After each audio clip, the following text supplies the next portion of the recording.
এই পাওয়ারফুল নামটি 3 বার পড়ুন।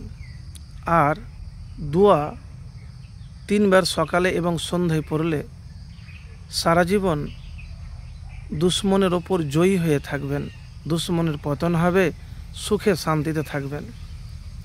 একটি কথা আপনাকে প্রথমেই বলি যে মানুষ যেরকম ভালো আছে সেরকম খারাপও আছে।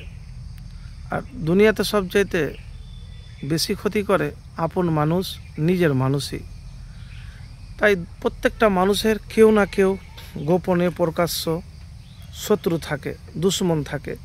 তাই দুশ্মনের ক্ষতি থেকে বাঁচার জন্য বা দুশ্মনের অত্যাচার থেকে, জ্বালা যন্ত্রণা থেকে বাঁচার জন্য আজকে এমন একটি দোয়ার কথা বলবো। এই দোয়াটি করলে ইনশাআল্লাহ দুশ্মনের পতন হয়ে যাবে দ্রুত, আপনার ক্ষতি করতে পারবে না, উল্টে তারই ক্ষতি হবে। তো কি দোয়া? আল্লাহুম্মা ইন্না নাজআলুকা ফি নুহুরিহিম ওয়া নাউযু বিকা মিন শুরুরিহিম। হে আল্লাহ, আমরা তাদের মোকাবিলায় আপনাকে যথেষ্ট ভাবছি এবং তাদের অনিষ্ট থেকে আপনার কাছে আশ্রয় চাচ্ছি। আবু বুরদা ইবনে আবদুল্লাহ তার পিতা থেকে বর্ণনা করেন, রসুলুল্লাহ সাল্লাল্লাহু আলাইহি সাল্লাম যখন কোনো সম্প্রদায় দ্বারা ক্ষতির আশঙ্কা করতেন তখন এই দোয়া পড়তেন। আবু দাউদ 1537 নম্বর হাদিস। তো প্রিয় ভাই, এই দোয়াটি অবশ্যই আপনি পড়বেন। দুশ্মন থেকে আত্মরক্ষায় এই ছোট্ট দোয়াটি সকাল সন্ধ্যায় আপনি পড়তে মিস করবেন না। যখন কোনো মুসলিম মুমিন দুশ্মন কিংবা শত্রুর কবলে পড়ার আশঙ্কা করে বা আপনাকে জ্বালাতন করে, জুলুম করে, আপনার প্রতি যন্ত্রণা কষ্ট দেয় বা ক্ষতিগ্রস্ত হওয়ার সম্ভাবনায় থাকে বা ক্ষতিগ্রস্ত হয়ে গেছেন, তখন তাদের জন্য আল্লাহর সাহায্য সবচেয়ে বেশি জরুরি। প্রিয় নবী সাল্লাল্লাহু আলাইহি ওয়াসাল্লাম দুশ্মনের ভয়ে সবসময় আল্লাহর সাহায্য চাইতেন, আল্লাহকেই দুশ্মনের মোকাবিলায় সামনে তুলে ধরতেন।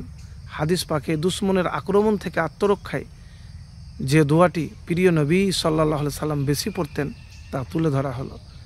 আল্লাহুম্মা ইন্না নাজআলুকা ফি নুহুরিহিম ওয়া নাউযু বিকা মিন শুরুরিহিম।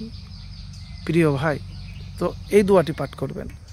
আর দুশ্মনের অত্যাচার থেকে বাঁচার জন্য আপনি দোয়া করবেন ফজরের নামাজের পরে এবং মাগরিবের নামাজের পরে, হাত উঠিয়ে বা হাত ছেড়ে। প্রথমে সূরা ফাতিহা, তারপরে ইয়া হাইয়ু ইয়া কাইয়ুম, তারপরে দুরুদ শরীফ, মানে আল্লাহর এই পবিত্র নামটি 3 বার পড়বেন, আর দুরুদ শরীফ 1 বার পড়বেন, সূরা ফাতিহা 1 বার পড়বেন।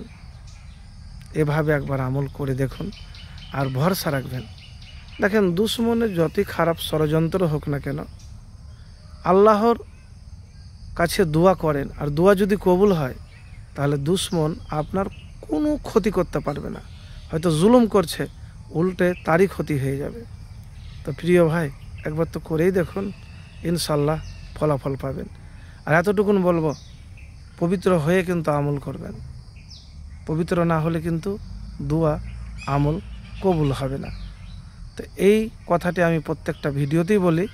আর মুত্তাকি মুমিন হওয়া লাগবে।